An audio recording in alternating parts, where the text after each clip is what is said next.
반갑습니다. 저희가 다시 돌아왔습니다. 와. 항상 이런 어색한 시작을 하고 있는데 오늘도 간단하게 자기소개 먼저 한 번씩 해주시죠. 네. 편집자 김진환입니다. 또 출연한 기다인입니다. 네, 저는 사회를 맡은 김종원입니다. 뭐 오랜만에 촬영을 하는 것 같긴 한데 오늘도 한번 재밌게 해보도록 노력을 해보겠습니다. 그래서 오늘 주제는 최근에 좀 재밌게 본 드라마가 있어서 그거 관련해서 이야기를 해보면 좋지 않을까 해서 가지고 왔는데요. 넷플릭스 드라마죠. 멜로 무비. 한번 그거에 관해서 이야기를 해보려고 합니다. 뭐 어느 정도 제목부터 예측이 가지만 찐한 멜로 드라마거든요. 뭐 공개 시기가 아마 화이트데이였던 걸로 기억한데 그걸 또 막 맞춰가지고 의도적으로 이제 연출도 하고 뭐 이렇게 됐던 것 같고 또 출연진도 박보영과 최우식 배우라서 상당히 많은 주목을 받는 드라마였는데 여러분들은 넷플릭스 드라마인 멜로 무비 재밌게 보셨나요? 저는 이제 로맨스 드라마인 걸 차치하고도 굉장히 재밌게 봤던 게 이 드라마의 로그라인과 시놉시스를 보면 영화를 좋아하는 사람들의 이야기잖아요. 주인공들의 직업 자체가 영화 감독과 평론가이기도 하고 드라마라는 장르에서 영화를 해석하고자 하는 연출들이 곳곳에 보여서 둘 다 좋아하는 사람 입장에서 굉장히 흥미롭게 봤습니다. 다인 씨는 어떠셨나요? 저는 티저부터 기대가 많이 됐는데 그 이유가 연출이 오충환 감독님이 연출을 하셨고 각본은 이제 이나은 작가님이 하셨는데 오충환 감독님이 스타트업이나 호텔 델루나 그리고 닥터스 그리고 당신이 잠든 사이에라는 그런 로맨스 드라마를 많이 연출하셨더라고요. 정말 재밌게 봤는데 이번에도 약간 계절의 색감을 조금 활용하면서 또 잘 찍어주시지 않았나. 그거랑 복선을 항상 대사로 만들어서 보다가 이 부분이 이 부분이었구나 라는 부분이 있었어가지고 재밌게 봤고요. 그리고 그의 우리는 작가님이 또 쓰신 거라 또 그의 우리는 또 로맨스의 대표적인 드라마 작품이라고 생각해서 훨씬 기대가 많았는데 기대만큼 재밌었다. 그렇죠. 네. 드라마라는 장르가 특히 작가와 연출 이제 투 트랙으로 굉장히 중요한 장르인데 말씀하신 것처럼 이 작품은 감독님도 감독님이고 작가님도 작가님이고 본인들의 색깔을 잘 드러내시는 분들인데 잘 융합돼서 보기 좋은 드라마가 나온 것 같습니다. 네, 저도 뭐 보면서 재밌게 본 것 같아요. 오랜만에 넷플릭스 나온 드라마 중에 재밌게 본 것 같고 네, 재밌게 봤습니다. 재밌게 봤고 이유를 조금 더 자세히 설명 좀 해주셨으면 좋겠는데. 일단은 그 멜로 무비가 아니고 멜로 드라마라는 장르와는 좀 별개로 가족 얘기가 상당히 많이 나왔어요. 그렇죠. 특히 주인공인 고겸이죠. 고겸 씨의 형 얘기가 이제 많이 나왔고 거의 초반부랑 8화인가요? 그 한화본을 다 차지할 정도로 그 가족에 대한 얘기가 많이 나왔어가지고 그런 부분에 있어서도 되게 공감을 많이 받았던 것 같고 또 그 여느 멜로 드라마랑은 좀 다르게 좀 다른 포인트들이 조금씩은 있었던 것 같아요.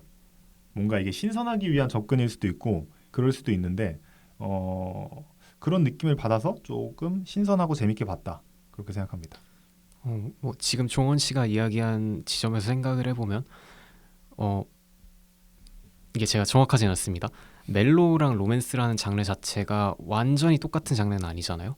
우리가 흔히 생각하는 로맨스 코미디물에 가까운 연출이나 설정이었던 것 같은데 제목도 멜로 무비고 또 이야기하고자 하는 지점들도 조금 더 로맨스보다 깊은 그래서 멜로에 가까운 그게 아마 종원 씨가 이야기한 것처럼 뭐 기존의 로맨스 드라마들과 구분되는 멜로 무비만의 특징이 아니었나라는 생각도 듭니다. 그리고 로맨스보다 좀 더 깊게 다룰 수 있었던 이유 중 하나도 OST가 아닐까 싶은데요. OST들도 약간 조금 더 잔잔하고 가사 속에 주인공들의 서사를 담는 부분이 많았어서 그게 더 로맨스보다 조금 더 무겁게 다뤄지지 않았을까 싶었습니다.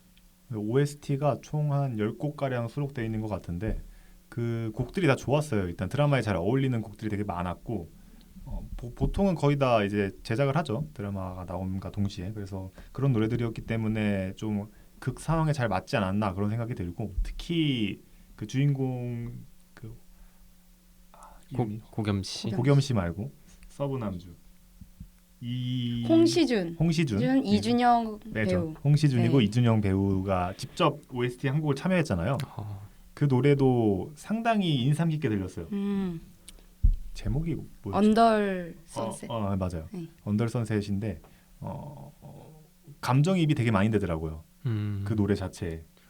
그렇죠. 사람들이 어떤 작품을 볼 때 그 작품에 몰입하는 가장 큰 동기 중에 하나가 그 현재 본인 상황과 대입해서 생각하곤 하는데 우리 사회자님의 그때는 아니었어요. 아 그래요?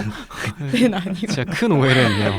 그냥 그 노래 자체가 주는 울림이 그 당시에도 되게 있었다라고 생각이 들어요. 약간 적합한 예가 잘 떠오르지는 않는데 갑자기 문득 드는 생각인데 멜로가 체질에서 네. 그 흔들리는 꽃들 안재홍 속에서. 씨가 흔들리는 꽃들 속에서 그 노래를 부르는 장면이 있거든요. 네. 근데 되게 잘 부르진 않아요. 네. 되게 담백하게 부르는 장면이 있는데 그런 느낌이 들었어요. 아, 그 극 중에서 이제 홍시준 씨가 작곡가잖아요. 네. 그분이 결과물로 낸 노래가 OST로 삽입된 네네. 건가요? 네. 아, 그런 장면이 있었죠. 그게 원래는 여자 버전으로 들려줬거든요. 서브 여주한테. 네네. 그 서브 여주가 작가잖아요. 그랬는데 이제 서브 여주가 너의 목소리가 더 좋다. 네, 너의 목소리가 좋다 해서 딱 남자가 부르는 게 딱 나오면서 드라마가 딱 펼쳐지는 게. 그렇게 작품 속에서 어떤 인물들이 부르는 노래가 백그라운드로 들어가는 것도 되게 저희한텐 친숙한 설정이기도 하면서 참 마주할 때마다 정겨운 설정인 것 같은데 맞죠. 지금 생각나는 건 대한민국 영화 중에 라디오스타에서 비와 당신도 그죠. 있고 유명하죠. 종원 씨가 이야기한 뭐 흔들리는 꽃들 속에서 어쩌고저쩌고 장범준 씨 노래도 있고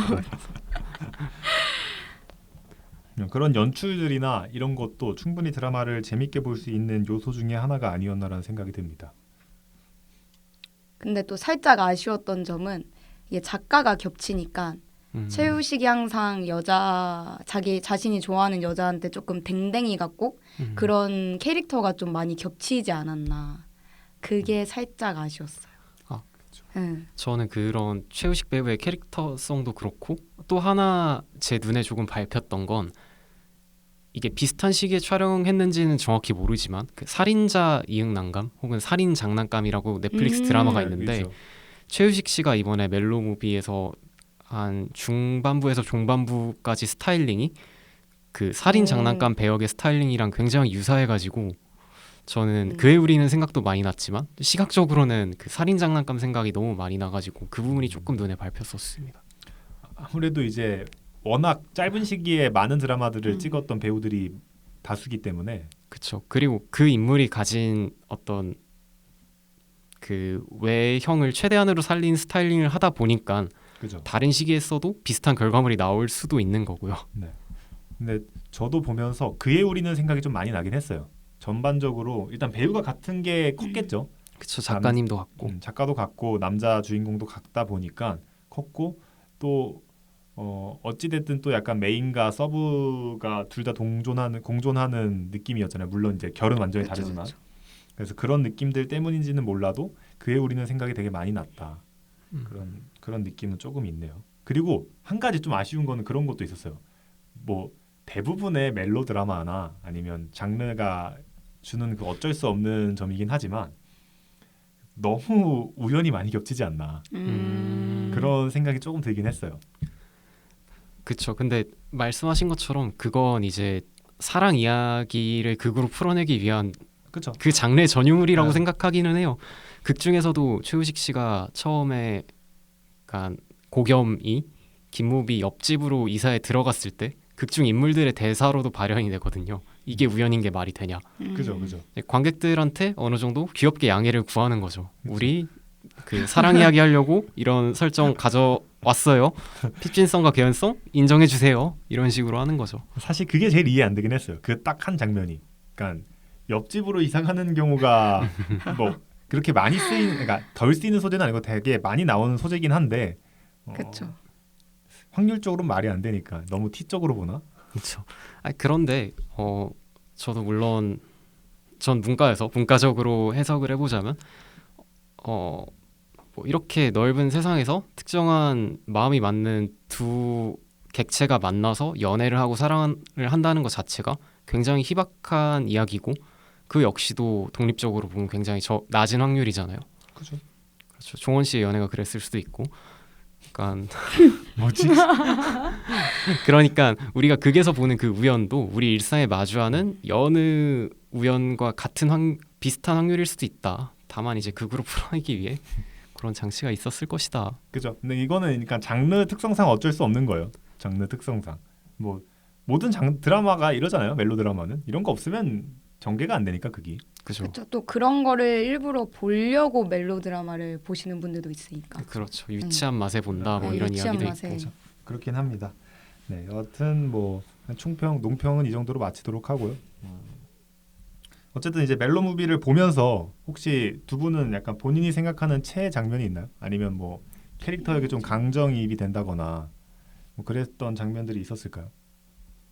주요 이야기와는 조금 어긋날 수도 있는데 사랑의 관점이 아니라 그 청년이 겪고 있는 시기에 공감이 좀 많이 됐는데 저희 연령대 이야기잖아요. 20대 후반에서 30대 초반을 향해 가는 그 자리 잡지 못한 청춘이 겪는 방황에 대해서 꽤나 포커스를 하고 있는데 서브 남주인 홍시준 캐릭터가 이제 성공하기 위해 계속 작곡을 하고 도전을 하고 있는 배역인데 지금 뭐 취직 준비하고 있는 저희들의 모습이 어느 정도 투영되어 있지 않나 그렇게 생각을 해서 그분이 이제 고생하시는 모습을 보면서 아 나도 집에서 쫓겨나 있구나 좀 있으면 그런 고뇌들이 같이 나왔죠. 그쵸. 그러면서 이제 여주가 서브 여주라고 해야 될까요? 네. 하여튼 상대 역인 상대 역인 손시아. 네. 그 극중 이름이죠. 거기랑 이제 혼란이라고 해야 되나요? 이렇게 겹치면서 힘들어하는 장면들이 되게 많이 나오죠. 그쵸. 뭐 저희가 연애 이야기할 때도 이야기를 했었던 것 같은데 실제로 그 청년들이 그 시기에 헤어지는 비율도 많고 서로 그 연인 간 갈등을 많이 가진다고 해요. 어쩔 수 없어요 이거. 그렇죠. 특히 동갑이면은 이제 남자는 군대를 가잖아요. 그럼 그쵸. 여자가 먼저 앞서 취준을 해버리면은 이제 남자도 뭔가 모르게 불안감이 생기고 이런 게 맞물려서 이별을 한다고 하더라고요. 그렇죠. 그리고 그 기간이 뭐 두 커플 모두가 그 기간에 있지 않더라도 어느 한쪽만 그 기간에 걸쳐 있어도 한쪽이 겪게 되는 그런 불안정함을 감당하지 못하고 갈등이 표출되는 경우가 많은 것 같습니다. 그리고 박보영 배우님이 나영석 PD 그 유튜브에 나오셔서 박보영 배우님도 이 드라마는 멜로 드라마기도 한데 애매한 청춘들이라는 단어에 포커스를 맞추셨다고 했어요. 취준을 준비하면서 그렇다고 가정을 꾸리기에는 이른 나이에 사람들의 이야기를 담았다고 하셨어요. 그래서 어떻게 보면 저희가 조금 더 공감하고 볼 수 있지 않았나라는 생각도 들긴 합니다. 그렇죠. 다 거기 나온 주인공 4명이 다 조금씩은 불안정한 삶을 살고 있는 사람들이잖아요. 저는 어떤 작품을 책일 수도 있고 영화일 수도 있고 음악일 수도 있는데 조금 시간을 두고 처음부터 다시 보는 걸 좋아하거든요. 우리나라에선 대표적으로 또 음악 중에 김광석 씨의 서른즈음에라는 노래가 있죠. 그 노래를 어렸을 때 들을 때와 실제 그 나이에 들었을 때 또 그리고 그 나이가 지난 뒤에 들었을 때 감상이 모두 다 다르다고 하잖아요. 그것처럼 이 작품은 마침 우리가 그 시기에 있는 뭐 청춘이자 청년 세대이기 때문에 좀 더 몰입해서 볼 수 있지 않았나 싶기도 합니다. 저는 되게 몰입을 많이 하면서 봤어요. 음. 일단은 가장 기억에 남는 장면은 아무래도 이제 서브 남주라고 할 수 있는 이제 홍시준과 손시아 이 두 남녀가 헤어지는 장면이지 않을까라고 생각이 드는데 손주아. 손주아인가? 네, 손주아래요. 네, 여하튼 이 손주아와 누구야? 손주아와 홍시준 이 두 남녀가 헤어지는 장면이 가장 기억에 남는데 뭐 여느 드라마든 모두가 다 해피엔딩으로 끝나진 않잖아요. 분명히 그쵸. 새드 엔딩도 있고 그래서 그들이 잘 됐으면 좋겠는 마음도 있었어요. 근데 아쉽게도 그러지 않았고 헤어지는데 많은 장면들이 스쳐 지나가지만 약간 그 항상 그 여자가 손주아. 그쵸 선주아가 홍시준을 맞춰주는 듯한 거를 이제 보여주는 장면들이 되게 많이 나오거든요. 뭐 우동집 장면도 그렇고 그게 아니더라도 몇몇 장면에서도 그런 게 보이고 그런 장면들을 보면서 이게 이들이 헤어질 수밖에 없구나라는 거를 이 홍시준 배우가 그러니까 홍시준 배우 이름이 뭐야? 배역 이름으로 말해요. 배역 이름으로 말하면 이준영 배우요. 그래 홍시준 씨가 받아들이는 모습을 보면서 저도 되게 슬펐어요. 그리고 그 여자분이 손주아분이 이제 해준다라고 표현을 했는데 그런 해준다의 표현이 사랑에 있어서는 굉장히 위험한 생각이라고 생각하거든요. 그렇죠. 왜냐면 이건 해줄게 해준다 이게 아니라 결국 자신이 하고 싶어서 하는 행동인데 그런 식으로 내가 해주기만 했구나라는 생각에 갇혀서 그것도 이별의 원인이 될 수 있다고 생각했어요. 그죠. 어쨌든 그 두 남녀가 이별하는 장면은 상당히 좀 인상적이었던 것 같아요. 그러니까 어쨌든 한번 이별을 하고 또 다시 이별을 하는 거잖아요. 한 5, 6년 후 작품 설정상 그 정도인 것 같은데 그 정도까지는 그쵸. 아닌가? 5년 후죠. 네. 그러고 다시 이별을 하는 장면인데 그 기간 동안 그 홍시준은 계속 그리워했잖아요. 근데 이제 드디어 이별을 할 수 있게 된 거니까 지금 생각이 드는 게 그의 우리는의 메인 커플들도 장기 연애 후 이별한 다음에 재회에 성공했잖아요. 그죠. 이제 동일한 작가님이 집필하신 작품이니까 그 재회 커플의 희망편과 절망편이 표현되지 않았나 생각이 드는 게 네. 이 극에서도 마지막 종반부에 표현이 돼 있는데 그 홍시준은 아직까지 이별을 하지 못한 상태였다라고 직접 발화를 하거든요. 그러니까 본인이 이별을 받아들이지 못하고 그 헤어졌던 기간 동안 그냥 감정적으로 방황한 거죠. 근데 그거와 비슷한 장면이 그의 우리는의 최우식 씨가 잘 지냈어? 라고 묻는 장면이 나와요. 중반부에 재회하기 전에 우리 그 정도 이야기는 할 수 있잖아 하면서 묻는 장면이 나오는데 그 장면이 지금 생각하니까 좀 겹쳐 보이면서 이제 연인 간의 관계가 끝날 때 끝맺음을 확실하게 하지 않았을 때 사람이 미련을 가질 수도 있고 네 다시 관계가 시작되는 계기가 될 수도 있겠구나 그런 생각이 들었습니다. 맞습니다. 여튼 이별하는 장면을 조금 절절하게 보여준 것 같아요. 또 그날 또 그 촬영 장면에서는 비도 오고 막 난리 부르스였죠. 우셨나요? 저 아예 울진 않았어요. 그런 거 보고 울진 않았어요. 어른이네. 찡했나요?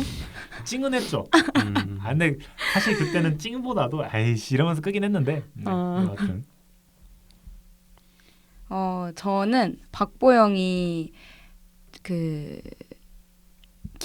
김무비가 이제 항상 연출을 하면서 처음에 조연출을 맡으면서 그 고겸이 항상 옆에서 막 따라다니고 신경 쓰이게 하잖아요. 근데 그때 김무비가 신경 쓰이는 사람이 있다. 왠지 모르게 계속 신경이 쓰인다라는 그 장면이 인상이 깊었는데요.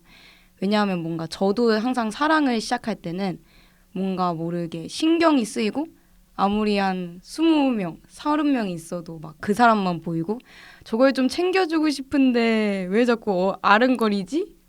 약간 그런 느낌이 그런 생각이 들어서 그 장면이 인상 깊었습니다. 약간 시작하는 단계에서 신경 쓰인다라는 건 꽤나 큰 그건 것 같아요. 그 그렇죠. 사람이 신경 쓰기 시작했다는 건. 어쨌든 자기 삶에서 가장 가까운 사람 중에 한 명으로 받아들여야 되니까 그 전에 상대를 파악하는 시간도 필요하고 궁금해하는 시간도 우리가 썸 내지 뭐 연애 시작 전 단계라고 하니까 그런 부분이 잘 표현됐던 것 같습니다. 맞습니다. 또 있나요? 아니요, 딱히 없습니다. 딱히 인상적이지 않았나 봐요. 그거 있었다. 그 술집에서 홍시준이 알바를 하는데 그 손주아가 와요. 근데 그 킵해놨던 술을 아무거나 골라서 그냥 주거든요. 근데 이제 손주아가 이거 주인 있는 거 아니냐 이름이 그죠. 써져 있는데 했는데 그 술들은 다 이제 연인들이 그 술집에 갔다가 이제 우리 여기다가 이름 써놓고 자주 와서 먹자 해서 꼴키지 이런 걸 해놓은 거잖아요. 해놨는데 결국 오는 사람 없다면서 다 마셔버렸는데 나중에 그 커플이 한번 와요. 맞아요. 네, 그 커플이 또 근데 헤어지고 재회를 해서 온 거란 말이죠. 그죠. 그걸 보고 홍시준이 뛰쳐나가요. 네. 그래서 약간 그 장면이 홍시준한테 조금이라도 희망을 던져주는 장면이 아니었을까. 그래서 그 둘의 이별이 더 슬펐던 것 같아요. 네. 맞습니다. 어쨌든 드라마가 이야기하고자 하는 게 지금 우리가 인상적인 장면들을 되짚어 보면 사랑이 시작되거나 아니면 재회가 성공하거나 실패하는 장면들이니까 이렇게 이야기를 하다 보니 작가나 연출진이 극을 통해 보여주고자 했던 내용은 재회를 하는 방법이나 그죠. 재회 성패에 관련된 다양한 군상을 극으로 녹여내지 않았나 이렇게 생각이 드네요. 사실 박보영과 최우식, 그러니까 극중명으로는 김무비와 고겸 씨가 되겠죠. 그 둘도 제외한 거잖아요. 사실 따지고 보면.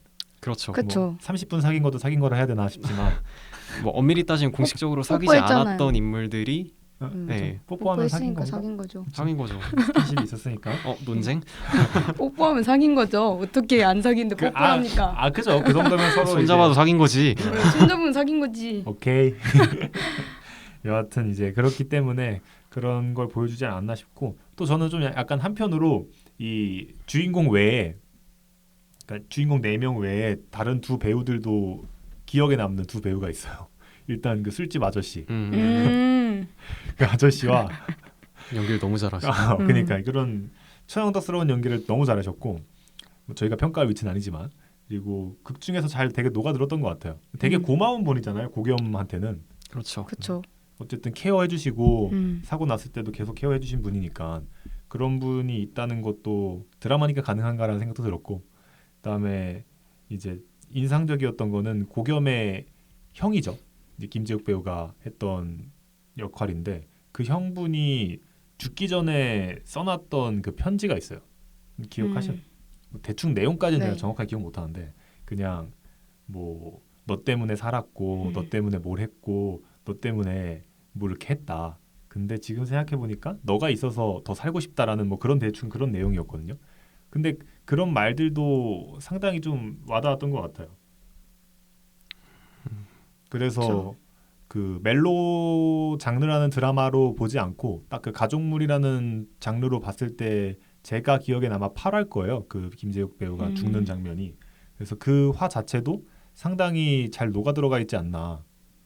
그 고겸과 고겸의 형의 관계가, 형의 이름은 모르겠는데 고준인가? 네. 네. 하여튼 그 둘과의 관계도 잘 녹여내지 않았나라는 생각이 들고, 그래서 그 장면이 오히려 더 슬펐던 것 같아요. 그렇죠. 작가께서 하고자 했던 사랑 이야기가 비단 연인과의 사랑에 그치지 않고 가족 간의 사랑, 그리고 굉장히 특수한 상태에 놓여져 있는 가족이잖아요. 보편적인 가족 관계보다는. 그죠. 그러니까 그 두 인물 간이 가지고 있는 상호간 헌신적인 사랑에 대한 이야기도 또 삶과 죽음의 경계에서 굉장히 아름답게 그려졌던 것 같네요. 하여튼 뭐 인상적인 이야기는 이쯤으로 마무리하도록 하고요. 뭐 그 다음으로 넘어가서 사실 드라마 장르 중에 멜로라는 소재는 상당히 많이 쓰이긴 합니다. 지금 뭐 제가 몇 개 이렇게 쓱 생각해봐도 되게 많은 장르들이 떠오르고요. 드라마들이 떠오르고요. 뭐 사랑의 불시착이라든가 뭐 지금 최근 공개된 폭삭 소가수다 같이 뭐 너무 많은 이제 히트 드라마들이 떠오르는데, 그러면 이제 20대인 우리가 본 드라마 중에 아니면 영화나 드라마 중에 본인이 가장 추천할 만한 그런 작품이 있을까요? 먼저 하시죠.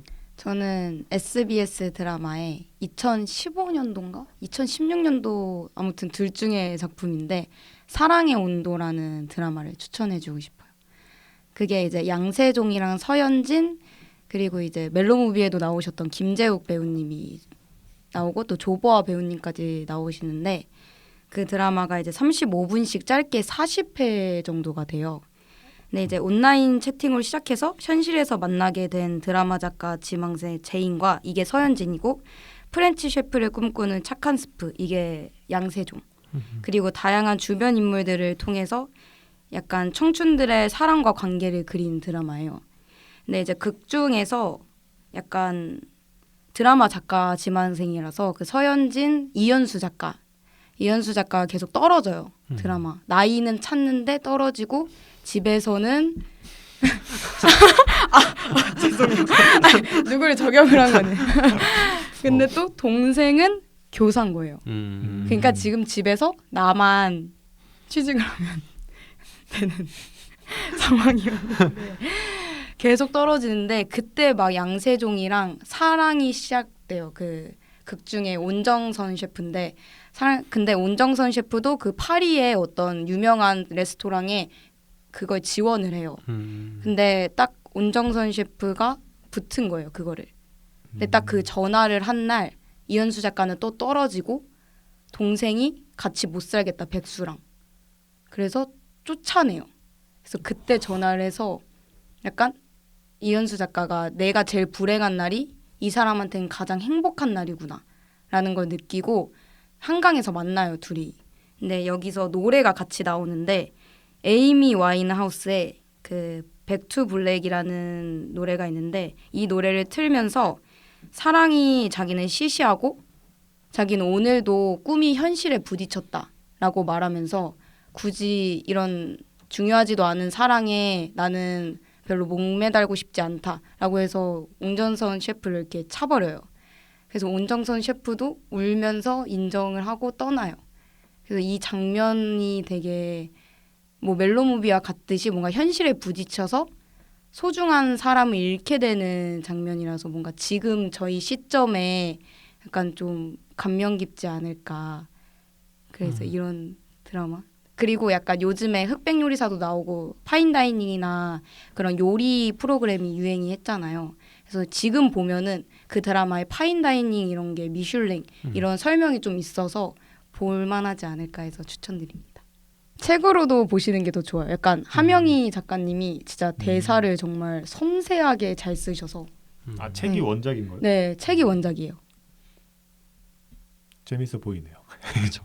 그 이런 사랑 멜로 무비나 그러니까 멜로 영화나 멜로 드라마에 자주 사용되는 소재인 것 같은데 그 컨텐츠를 제작하는 사람들이 주로 이제 그들의 성패가 이제 정량적이지 않고 정성적인 결과로 이루어지다 보니까 거기에 도전한 청춘들이 주요 소재로 많이 다뤄지는 것 같고 말씀하신 것처럼 요리사 분들도 그 직종 내에서 최고를 지향하시는 분들은 굉장히 그 높은 스트레스 레벨 속에서 업무를 하시는 걸 이제 대중이 좀 많이 알잖아요. 관련된 뭐 다른 외국 드라마도 많이 나왔고 그래서 말씀하신 것처럼 지금 봐도 재밌겠다 싶은 생각이 들었습니다. 저는 뭐 사실 너무나도 유명한 드라마긴 합니다. 작가 자체가 도깨비나 태양의 후예도 물론 그거 자체도 오. 훌륭한 멜로 드라마지만 그거를 집필한 김은숙 작가가 집필한 이제 미스터 션샤인 이런 드라마인데 사실 이 드라마 같은 경우에는 완벽하게 보면 또 멜로 드라마의 성격만 띠고 있지는 않아요. 저 시대극 시대극이기 때문에 네. 이제 우리나라 일제강점기 1900년 초반을 배경으로 하고 있어서 한일학병 이전부터 그 이후까지의 과정을 보여주고 있는 드라마라 사실 어느 정도의 시대극에 맞는 그런 흐름이 나오기는 하는데 그럼에도 이 드라마는 멜로 드라마가 맞다라고 생각은 해요. 확실하게. 일단 김은숙 작가 자체도 멜로 드라마만 쓰시는 분이고 그렇기도 하고 일단 주인공인 김태리 배우 애기씨로 나오는데 그 배우와 사실 이제 이거는 뭐 1대 3이니까 뭐라고 해야 돼? 사각관계? 사각관계를 다루는 드라마인데 약간 다 메인이죠 사실. 워낙 배우들이 너무 탄탄했기 때문에 김태리 배우도 그렇지만 이제 주인공의 유진초의 역할로 나오는 이병헌, 그 다음에 변요한, 유연석까지 다 너무 다른 드라마였으면 다 메인 주인공 자리를 깨차고 있을 만한 배우들이 나왔기 때문에 시작 전부터 기대를 받았는데 내용도 상당히 훌륭했어요.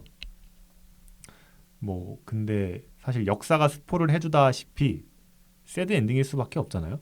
그렇죠. 일제강점기 직전의 얘기인데 구한말부터 이제 한일학병 이후에 그 독립운동 과정을 보여주는 드라마이기도 해서 역사가 말해주듯이 새드 엔딩일 수밖에 없는 스토리긴 하지만 그걸 알고 봐도 재밌다. 그 미스터 선샤인이 뭐 항상 뭐 많은 사람들이 하는 평가가 후폭풍이 굉장히 강한 드라마다라고 하는 이유 중에 하나도 말씀하신 것처럼 극 중에서 사랑을 나누는 커플들 중에 어느 한 커플도 이제 행복한 결말을 맞은 커플이 없거든요. 맞죠. 그렇죠. 그게 뭐 이성 간의 사랑일 수도 있고 국가와 개인 간의 사랑일 수도 있고 뭐 동성 간의 우정일 수도 있고 그런데 그런 관계가 모두 새드 엔딩으로 끝나지만 또 그 관계를 그려내는 과정 자체는 너무 해학적이고 재밌게 네. 김은숙 작가의 특유의 문법으로 재밌게 그려졌는데 결말은 너무 찬란하게 슬프니까 그렇죠. 정말 찬란하게 네. 슬프죠. 영광스럽게 슬프니까 이제 사람들이 재밌게 보면서도 아 결말은 보기 힘들다 그런 드라마 중 하나가 아닌가 싶습니다. 마지막 장면으로 갈수록 점점 보기 힘든 드라마인 것 같아요. 그렇죠. 점점 암울한 현실이 그러니까 음. 그 당시에 암울한 현실을 우리가 알고 있기 때문에 그런 봐왔던 일들이 그대로 일어나니까 그리고 또 특히 그 의병 투쟁 과정에 대해서도 상당히 잘 조명했다고 생각이 들거든요. 그들이 의병이 된 이유나 의병이 되고자 했던 이유들을 잘 보여줬던 것 같아서 어찌됐든 그런 쪽으로 있어서 주목을 또 한 번 더 받게 해줬어서 또 좋은 드라마라 생각하고 그것가 아니더라도 새드 엔딩이더라도 여하튼 볼만합니다. 뭐 스포를 좀 하자면 다 죽지만 아니에요. 김태리 김태리는 김태리만 살아남습니다. 김태리만 살죠. 그게 더 새드 엔딩 아닌가요? 아니 종원 씨가 말한 지점에서도 그러니까 보통 우리가 의병 운동의 대표 주자로 기억되는 사람들은 선비 출신이거나 아니면 사회 지도층 출신 이름을 대부분 많이 기억하는데 드라마에서 그려진 인물들 조연들을 보면 뭐 사탕 팔던 사람, 빵집 주인 그런 분들이 이제 어떻게 의병이 되는지 왜 의병이 되는지에 대해서 입체감 있게 설명을 해주어서 그런 지점으로도 주목할 만한 좋은 작품인 것 같습니다. 그리고 뭐 그런 말이 나오거든요. 의병 활동을 왜 하냐. 뭐 그런 질문들이 돈이 되냐. 그렇죠. 유연석 배우가 이제 돈이 되냐 구동매죠. 돈이 그쵸, 되냐라고 그쵸. 물어봤는데 뭐 그럴 때 말했던 대사들이나 아니면 역사의 그 아무개나로 기록되는 그 한 줄로도 충분하다 이런 식의 대사들이 나오거든요. 그래서 그런 장면들이 어찌됐든 독립을 꿈꿨던 우리 그 선조들한테 조금 그런 느낌을 받을 수 있지 않았나 하는 생각이 드는 드라마입니다. 그래서 조금 애매하긴 합니다. 그러니까 멜로 드라마라고만 보기에는 너무 스케일이 크고 그렇긴 한데 그죠. 근데 이제 멜로 드라마는 보통 이성 간의 사랑을 지칭하지만 뭐 독립운동도 나라를 사랑하는 마음에서 하는 거잖아요. 애국이라는 단어로 함축되기도 하고 방금 유연석의 대사를 곱씹어 보면 독립운동 왜 하느냐? 너 사랑 왜 하느냐? 사랑하는 게 돈이 되는가? 그런 식으로 치환해서 생각을 해봐도 잠깐만. 사랑은 돈이 안 돼요. 사랑이 돈이 안 그러니까 되죠. 하고자 하는 이야기가 뭐냐면 보통 이유나 조건이 붙지 않고 지속되는 감정이 사랑이라고 생각을 하거든요. 그렇지 않은 관계는 보통 업무 간의 관계라던가 생활상 필요한 관계이지. 그러니까 그렇게 무조건적이고 헌신적인 태도를 보여주고 그려내고자 했던 것이 뭐 사랑에 대한 어떤 태도를 조명하는 걸 수도 있겠다. 그런 생각이 갑자기 들어서 네. 종원 씨 놀릴 겸해서 얘기해봤습니다. 다양한 장르의 그런 사랑을 보여준 것 같아요. 그 드라마 역시도. 그리고 그냥 우리가 생각하는 전통적인 남녀의 사랑 이야기도 상당히 잘 녹아 들어가 있습니다. 그렇죠. 합시다 러브 하는 거. 러브합시다. 뭐 그런 부분도 그렇고 사실 말이 안 되는 내용이긴 하죠. 어찌됐든 그 현실상에서는 네. 킹치만 재밌는 걸. 그죠. 물론 뭐 역사적으로 비판받을 지점도 있긴 하겠지만 그 드라마가 역사를 고증하는 과정에서 그렇죠. 하지만 어찌됐든 재미있는 드라마고 충분히 즐길 수 있는 드라마지 않나 생각합니다. 마지막으로 진원 씨가 한번 소개해 줄까요? 저는 상당히 어려움을 가져오셨던데. 어렵다기보단 기대가 됩니다. 오래된 영화예요. 이거야말로 이제 아무도 안 봤을 것 같아서 기대. 사실 저희 부모님 세대 분들은 많이 보셨을 것 같은데 이제 마틴 브레스트 감독이 연출한 작품이고 브래드 피트가 20대일 때 주연이에요. 정말 잘생겼거든요. 그렇죠. 그래서 저는 이걸 여자 사람인 친구들이나 가족들에게 소개할 때 브래드 피트 얼굴만 봐도 가치가 있다. 제목은 한국어로 번역된 제목은 조 블랙의 사랑이고 원제는 밋 조 블랙입니다. 그러니까 어떤 사업가 65세를 맞은 사업가가 어느 날 저승사자의 목소리를 듣게 되는 설정인 거예요. 거기도 저승사자가 있군요. 네, 뭐 서양에도 있겠죠. 나 동양에만 있는 줄. 네. 그러니까 어떤 그런 영적인 아. 존재에게 고지를 받게 되는 거죠. 당신은 죽는다.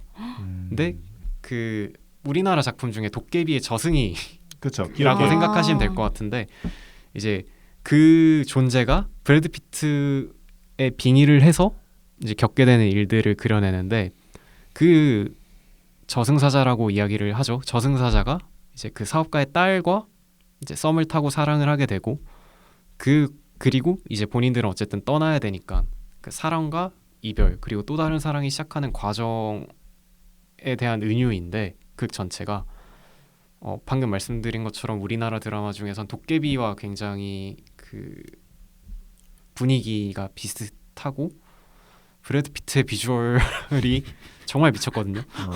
꼭 봐야겠네요. 근데 이게 문제는 조금 오래된 영화라 98년도 작품이라 저희보다 나이가 많죠. 그죠. 네, 런닝 타임이 3시간이에요. 그래서 제가 추천드리는 건 이건 3부작의 사랑 드라마라고 생각하고 1시간씩 끊어보셔라. 혹시 컬러죠? 네, 98년인데 저희가 99년생인데요. TV가 컬러로 바뀐 게 80년대인가 90년대 초인데. 이게 넷플릭스에는 이제 계약 관계 때문에 올라올 때도 있고 내려갈 때도 있는데 그 유튜브에 1,400원 내면 구매가 되어 할 수 있거든요. 한 번쯤 이제 보면 굉장히 여운이 남는 드라마예요. 이게 이성 간의 사랑 이야기도 있지만 그뭐 도깨비에서 그려졌던 삶과 죽음에 대하는 인간의 태도 그리고 가족 간의 사랑에 대해서도 꽤나 생각할 거리를 많이 주는 영화여서 저는 뭐 제가 가장 좋아하는 사랑 이야기, 사랑 콘텐츠로 꼽아봤습니다. 어찌됐든 오래된 영화들이 주는 여운들은 충분히 있는 것 같아요. 그때 그쵸. 당시에 나왔던 영화들도. 그렇죠. 연출도 좀 다를 거고. 근데 지금 보면 저도 이제 좋아하는 영화라 종종 다시 보는데 템포가 너무 느리긴 해요. 최근 세대가 너무 그 쇼츠나 이런 거에 중독돼 있어가지고. 도파민 중독자. 하여튼 네. 그래서 뭐 소개해드린 드라마나 영화들 뭐 시간 날 때 보시면 좋을 것 같고요. 뭐 다음 얘기로 넘어가서 이렇게 보듯이 드라마나 영화에서 나오는 연애 이야기는 너무나도 흔합니다. 특히 드라마나 영화가 멜로가 아니더라도 거의 모든 드라마나 영화에 조금씩은 나오지 않나라고 생각이 들 정도인데 이런 드라마 속에서 나오는 연애 이야기가 현실에도 영향을 미친다 생각하나요? 뭐 관련된 이야기로 제가 들어봤던 걸 생각해 보자면 이제 한국에서 제작하는 컨텐츠들이 워낙 해외에 수출이 많이 되는 시대이다 보니까 한국 드라마에 나오는 남성들의 그 전형적인 이미지를 한국 남성의 이미지로 투영해서 생각하는 외국인들이 많아진다고 하더라고요. 그럴 수 있죠. 그러니까 한국 남자들은 다 저렇게 잘생겼을 것이다. 비단 이것뿐만이 아니라 이 사람들은 그러니까 한국 남성과 여성들이 사랑에 대하는 태도가 저렇게 낭만적일 것이다 라고 생각하는 외국인들이 많다고 하더라고요. 그럴 수 있죠. 네, 그럴 수 있죠. 그렇죠. 이게 물론 이제 우리나라 콘텐츠가 흥행하고 있는 뭐 그런 배경도 있겠지만 조원 씨가 얘기한 것처럼 우리나라 콘텐츠가 특히 유난히 타 국가와 비교해서 사랑 이야기를 많이 다루다 보니까 벌어지는 현상인 그쵸, 것 같기도 하네요. 그죠. 네, 저도 일단 확실하게 드라마와 영화에 나오는 사랑 이야기와 현실에 나오는 사랑 이야기는 조금 다르잖아요. 뭐 영화 같은 사랑을 할 수도 있고 할 수 있지만 현실 같은 작품이 있을 수도 있지만 네. 그러니까 대다수가 보여주고 있는 영화나 드라마는 좀 더 자극적이어야 되긴 하잖아요. 어찌됐든 극을 그쵸. 흥미롭게 이끌어 나가기 위해서는 근데 그런 거에 비해서 현실은 조금 더 고려해야 될 게 많잖아요. 그렇죠. 연애도 그렇고 결혼도 그렇고 조금 더 고려해야 될 상황이 많기 때문에 이 상황이 1대1로 대입이 될 수 있다고 생각하지는 않아요. 하지만 영화나 드라마에서 나오는 그런 좋은 장면들이 현실에서도 좋게 작용하는 거는 충분히 가능하다고 보거든요. 뭐 영화처럼 사랑하는 게 쉬우면 그렇죠. 그럼 네. 누구나 했겠죠. 누구나 했겠죠. 그죠. 네, 누구나 해피엔딩이고 헤어지지 않고 롱런. 근데 저는 약간 그게 별개라고 했지만은 또 겹치는 부분도 많다고 생각하는 게 항상 드라마를 보면서 캐릭터들 있잖아요. 뭐 여주인공이나 남주인공. 그럼 항상 애인이나 뭐 이렇게 같이 보면은 저 행동은 나 같다 약간. 저런 문제되는 행동은 내가 했던 행동들 같다 하면서 반성할 때도 많거든요. 근데 어찌 됐든 그러니까 영화나 드라마는 그러니까 소설로 생각해 보면 현실에 있을 법한 이야기를 쓰는 거잖아요. 그쵸 그렇죠. 그쵸. 현실에 있을 법한 이야기를 이제 상상력을 더 보태서 쓰는 거니까 충분히 이 이야기들이 현실에서 있어야 되긴 해요. 근데 이게 대중적이냐, 모든 사람이 할 수 있냐라고 물어보면은 또 그건 다른 얘기인 것 같아요. 근데 우리가 오늘 이야기하고 하는 작품이 멜로 무비잖아요. 네. 네. 근데 제가 알기로 그 이제 멜로라는 단어의 어원이 대중극이거든요. 멜로 드라마라는 어원 자체가. 그러니까 이런 대중극이 지금 사랑 이야기의 대명사가 된 걸 보면 이제 흔히 있을 법한 사랑 이야기를 그려내는 게 뭐 멜로 콘텐츠지 않겠냐. 네. 저는 그런 생각도 합니다. 조금 뭐 극단적인 비약일 수 있긴 하지만 이게 연애 편에서도 했던 얘기거든요. 기대돼. 연애 편에서도 했던 얘기인데 뭘까? 20대 연애율이 70%가 그러니까 안 하는 비율이 70%예요. 20대가 30%밖에 연애를 하고 있지 않다는 건데 이거 통계는 뭐 조금 더 찾아봐야겠지만 대략 그렇다고 합니다. 근데 그렇다고 봤을 때 일부는 이런 드라마에 있는 너무 로맨틱하고 환상적인 연애에 사로잡혀서 못하는 사람들도 있지 않을까라는 생각도 해요. 그러니까 미디어가 주는 영향이 없지는 않지 않을까라는 생각을 합니다. 물론 뭐 크지는 않을 거다라고 생각하지만 그러면 이제 예를 들자면 이제 남자 주인공이 여주인공한테 엄청 다정하게 해주고 엄청 잘해주고 이런 거에 너무 기본값이 그게 돼 있으니까 조금 상대적으로 그 기대감이 높아져 있는 상황이라서 연애하기가 쉽지 않다 이 뭐 말이죠. 그럴 수도 있고 그것도 있고 또 외모가 너무 높죠. 그렇죠. 그러니까 외모는 연애가 어쨌든 감정이 발생하는 상호작용이잖아요. 그 감정이 발생하기까지의 트리거, 그러니까 자극의 역치가 너무 높아졌다고 이야기하는 거죠. 지금 보면 그죠. 그런 그 드라마나 영화 같은 컨텐츠에 노출돼가지고 나의 사랑은 저것과 유사한 형태여야지만 발현이 된다라고 자극의 역치가 올라가는 거죠. 그리고 보통 대다수의 사람들이 멜로 드라마나 영화를 보면서 이제 재미를 느끼는 이유 중에 하나가 본인이 그 주인공의 감정이입을 해서일 수도 있잖아요. 그렇죠. 맞아요. 그렇기 때문에 유사 연애 감정을 느낄 수 있잖아요. 드라마를 보면서. 근데 그쵸. 실제 다른 사람과 그런 정도의 그게 안 오면 연애 감정을 못 느끼니까 연애를 못 할 수도 있지 않을까라는 생각을 하는 거죠. 뭐. 당연히 뭐 일리 있는 주장이고 실제로 그런 사람이 없진 않을 거예요. 그러니까, 그쵸. 시대에 무관하게 뭐 옛날에는 춘향전을 읽으면서 나는 몽룡 같은 도련님이 없으니까 사랑하지 않았을 것이다 하는 사람도 있을 것이고 그럴 수 있죠. 뭐 르네상스 시대에는 르네상스 시대가 아니어도 뭐 셰익스피어를 읽고 그런 절절한 사랑이 없어서 나는 연애하지 않을 것이다 하는 사람이 언제나 있을 것이지만 현대에도 그런 사람이 있겠죠. 아니면 이겠죠. 뭐. 반대로 이별하는 순간을 너무 잘 그리잖아요. 드라마 자체가. 그렇죠. 조명이라든지 날씨라든지 기가 막히죠. 분위기라든지 딱 잡잖아요. 네. 그걸 보면서 살짝 무서운 거 아닐까? 무서울 수도 있잖아요. 이별에 대한 사랑을 두려움. 하게 되면은 이별의 순간이 왔을 때 내가 저 상황에 놓여지면 어떡하지? 라는 생각을 할 수 있게 되니까. 그날의 조명과 온도와 습도가 좋으면 한 번쯤 해보고 싶을 수도 있겠다. 근데 이별을요? 그 영화나 드라마 같은 이별은 한 번쯤 해보고 싶지 않나요? 아니 전혀요. 전혀요? 아니요. 그래요? 근데 그건 너무 항상 헤어지고 나서 비가 오거나 아니면 서로 몰랐던 오해가 하나 있어서 헤어지게 되거나 이런 경우가 많잖아요. 근데 이제 그런 경우는 다시 잘 되잖아요. 그래서 종원 씨가 아까 얘기한 것처럼 그게 너무 몰입해서 연애를 꺼린 사람이 있을 수도 있고 아니면 극 중에서 연애 끝나는 과정을 그려낸 작품들도 있으니까 그것 때문에 질에 겁을 집어먹고 사랑을 시작하지 않는 사람들도 그렇죠. 있을 수 있다. 이런 이야기로 들립니다. 네, 맞습니다. 종원 씨의 감정 섞인 성토 잘 들었고요. 네. 감정 섞여. 나는 아무런 감정을 끌어냈다. 쏟아내지 않았어. 나는 그냥 그런 사람이 있을지 않을까 하는 그런 말을 해본 거지. 내가 그랬다는 게 아닙니다. 마무리나 하세요, 이 사회자 양반. 네, 여하튼 오늘은 뭐 멜로 무비, 이제 넷플릭스 드라마인 멜로 무비에 대해서 이야기를 해봤는데요. 더불어서 멜로 드라마나 장르에 대해서도 한번 살펴봤는데 간단하게 어떠셨나요? 소감 한마디씩 해주시죠.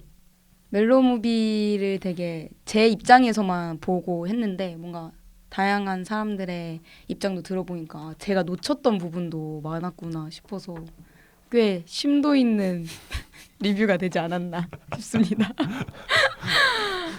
네, 저는 이제 편집은 계속했지만 촬영에 오랜만에 들어왔는데 앞에 있는 친구 놀리려고 들어왔거든요. 네, 그 본분을 다한 것 같아서 굉장히 뿌듯합니다.